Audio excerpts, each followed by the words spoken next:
Pada saat itulah Dajjal akan membawa ujian.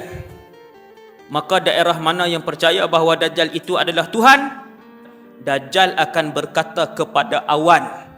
Ini hadis Nabi. Hujanlah kamu di daerah ini. Ada ulama hurai hadis ni secara hakikat, zahir, iaitu memang hujan. Memang Dajjal melihat awan, dia mengarahkan. Dan ada sebahagian ulama menghuraikan bahawa Dajjal ni dia yang buat main ayam. Dia bom sana, dia bom sini. Dia rosakkan daerah ni, dia rosakkan daerah tu. Jadi habis ayam tak boleh guna, diracuni dan sebagainya, hujan tak turun. Dia buat main, bekalan air tu ada kat dia. Tu ada para ulama yang mentakwilkan makna hadis itu secara tidak zahir.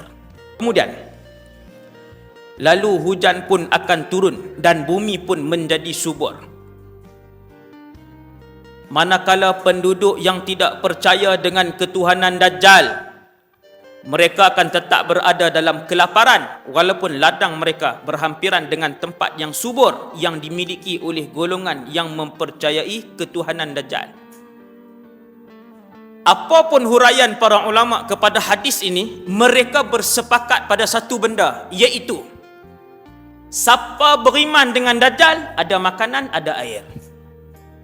Dan siapa yang tak beriman dengan Dajjal, tidak ada makanan, tidak ada air. Adapun cara mereka faham kepada hadis tu, apa maksud makanan yang sebenar, apa maksud air yang sebenar, adakah air yang diarahkan oleh Dajjal kepada awan, ataupun Dajjal memang dia bawa sendiri air. Yang tu khilaf. Tapi yang disepakati ialah hak tadi, yang saya sebut tadi. Saya dan tuan-tuan, kita orang Islam, kita ambil tu lah.